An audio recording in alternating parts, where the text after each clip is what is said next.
Hey guys, and welcome back to another video. This video is kind of if I had the keys to the castle, what kind of combat system would I make? And again, I'm not a combat player, so you're probably watching this video being like, what the hell is this guy talking about? But I have played this game for a very long time, and I did have some expectations about the combat when I backed it, as I played it, and if I were to do this, okay? I personally would go with a rock, paper, scissors system because, in my opinion, I feel like that would be the easiest to balance with a skill mechanic versus leveling. Again, if you were to go with like character leveling, traditional MMO style, it would be kind of uh, easy to just play with the numbers, essentially. But if you're making an archetype for this ship, players are buying this ship to suit a specific role, which I think is a good mechanic. It's something that, sets Star Citizen apart. I would also make a space game like that. I would make a space game where ships fit in a specific role. Okay, so what is this rock, paper, scissors system that I'm kind of talking about? Okay, well, this archetype uh, system would have three primary categories: the light fighter, the heavy fighter, and the large ship. Okay, this is your cap ships, this is your gunships. And there are subcategories inside of these archetypes. Okay, so for the light fighter, you would have the standard light fighter and the snub fighter. So the light fighter would be a fighter that has the ability to switch between combat and standard flight modes. This would be a ship that can, fast travel or quantum travel, light speed travel, whatever you want to call it. And then you would have the snub fighter, which is a parasite ship. This is not a ship that can quantum travel on its own. This is a ship that needs to be carried on a larger ship, like the Idris here. Okay, so the snub and the standard light fighter would be categorized in the light fighter archetype, right? Okay, that's pretty straightforward. That makes sense. Okay, and so next we have the heavy fighter, and I'll get back to the medium fighter in a second. So next we have the heavy fighter here, and the heavy fighter archetype would have two sub categories in it. The heavy fighter's primary job would be to attack gunships and capital ships. It is a DPS and shield tank. So your heavy fighters have a lot of shields, health, and they have a lot of DPS. And their main job is to focus on those gunships, on those cap ships, to take them out in a fleet situation. Okay. And the subcategories would be the interceptor and the bomber. Okay. Because their goal is to take out cap ships, these subcategories make sense for this ship. Okay, so the interceptor's job would not be to come in and fight light fighters. The interceptor's job would be to fly in quick, attack the cap ship, and fly out quick. Okay, because in this scenario, in this rock, paper, scissors system, it is the light fighter's primary job to take out the heavy fighters, to prevent the heavy fighters from attacking the cap ship, because the heavy fighters can take out the cap ship. So a ship like the Idris would bring in a lot of arrows, and those arrows would defend the cap ship from the heavy fighters trying to come in and blow it up. Okay, so the interceptor's job as a heavy fighter would be to kind of get around all of these light fighters so it can still put a little bit of DPS on the cap ship and then fly out. Okay, so the intercept would be not maneuverable because heavy fighters are not maneuverable ships, but it would be fast in a straight line. So it could break through the light fighters' defenses. Potentially, if you are a good interceptor pilot, you could potentially break through the light fighters' defenses and get DPS on the cap ship. Okay. The second heavy fighter role again would be the bomber torpedo ship. Again, this is a heavy fighter. Its job is to have ton of shield health, a ton of armor. It flies in to drop bombs and torpedoes on the cap ship and then get out of there. Again, heavy fighter role, in my opinion. Okay? And so a light fighter would be able to do absolutely no damage to these larger gunships and cap ships. So in Star Citizen, you see, Gladius blowing out the turrets on a hammerhead. In this system, that would be impossible. The light fighter cannot touch these ships. It can't scratch them. It can't, you'll kamikaze into this thing and you'll just bounce right off. Light fighters do zero damage to these larger ships, none whatsoever. Heavy fighters, on the other hand, can kill these. The heavy fighters can kill these ships, okay? But what light fighters can do is kill heavies, okay? Because light fighters, even though they don't have a lot of shields, they'll be so much more maneuverable than these heavies that the heavies will not, you're wasting your time targeting this thing, okay? So that kind of brings in the mediums, okay? So it's more like maybe like a rock, paper, scissors shotgun, where the mediums really can change the tide of that fleet battle. Again, you need kind of a tiebreaker in a situation where you have an equal number of heavies, light fighters, and cap ships. You have that,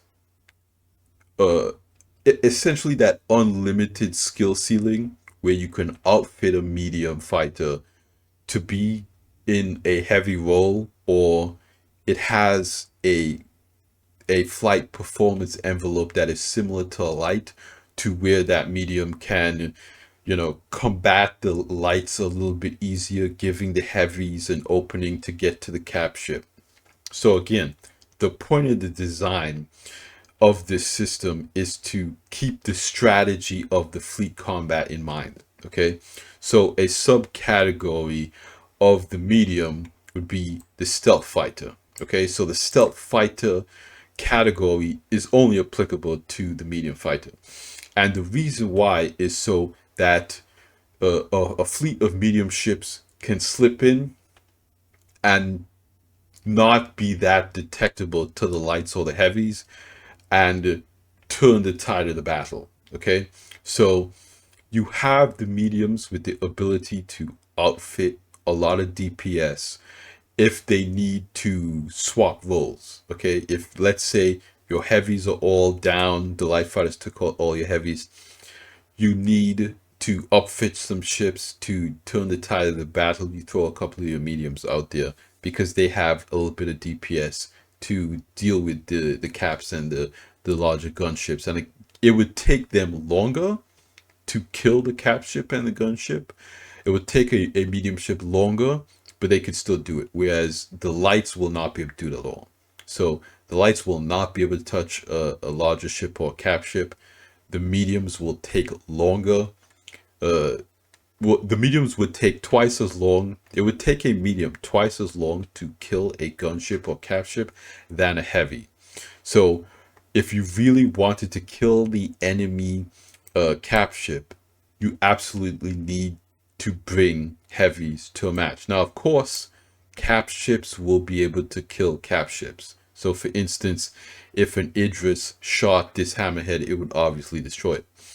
But of course, cap ships are a lot slower than that. So cap ships fighting other cap ships, you really gotta get yourself in position, line yourself up. There's a nice skill ceiling to that, okay? But you're definitely gonna want these larger gunships to be the fighter screen.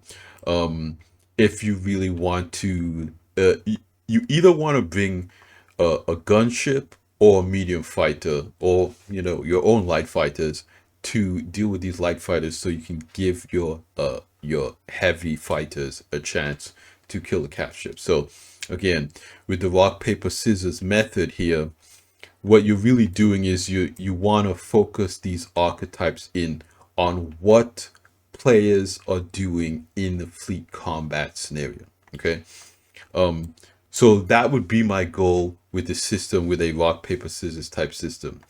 And these archetypes would be based on, again, fleet combat. So if you're talking about something like industrial ships, uh, in my opinion, and I've talked about this before, I would keep shields active um quantum mode.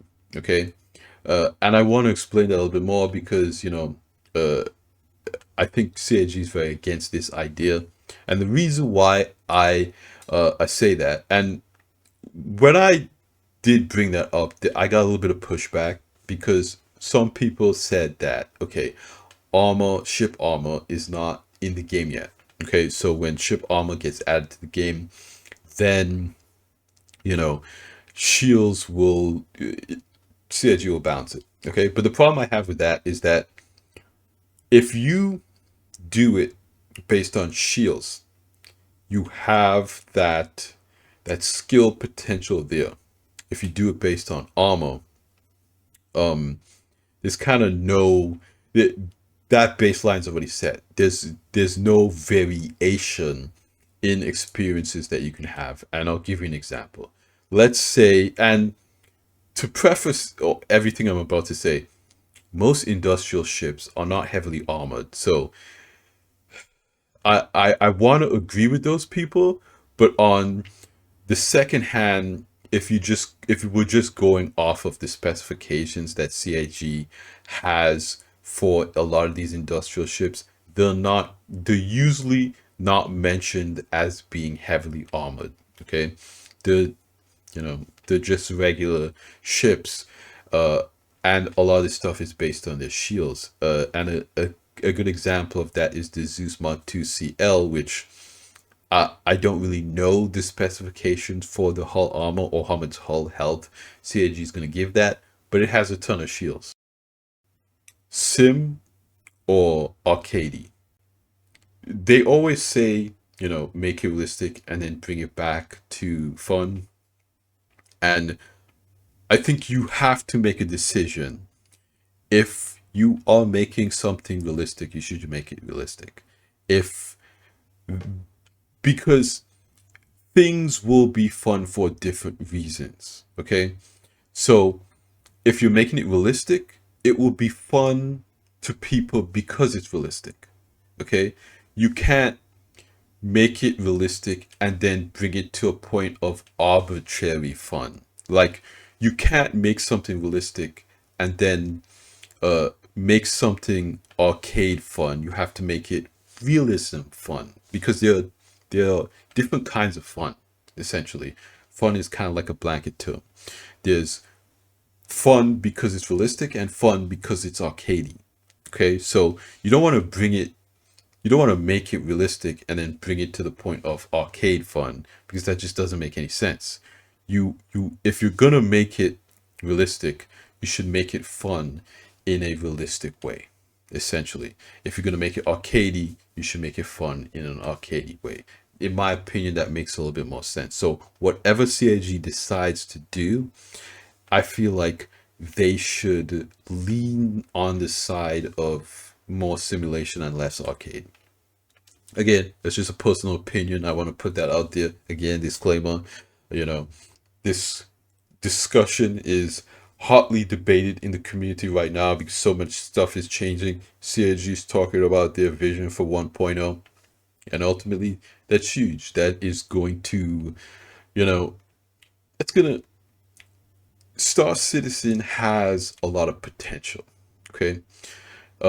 And that's because everybody imagines it in a different way. They imagine it as their ideal space game. And when you realize the ideas that the company has for the game, when the company realizes the ideas that they have for the game, it will inevitably lose a lot of that potential because instead of the game being like what it could be in your imagination, the game is going to nail down what it actually is. And when it becomes what it actually is, then the potential of what it could be to you goes away. And so it has less potential. And that's going to be scary to a lot of people. But realistically, I personally would rather have a fun game than a game I think I would like, if that makes any sense. You know what I mean? And I know we all in our minds have this game that we think we would like, but we don't actually know if that game is going to be fun. You know, so I want CG to continue down this path and test and take feedback, and I want the community to share their ideas about what they think would be fun, to give the developers perspective on what they could develop. But let me know in the comments down below what you guys think of this rock paper scissors combat system. And I want to hear what you guys would do if you had the keys to the castle, what type of combat system you would develop. That's going to be it for me here today, you guys. Like I always say at the end of these videos, like the video if you liked it, subscribe if you want to see more, and I will see you guys in the next one. Salut!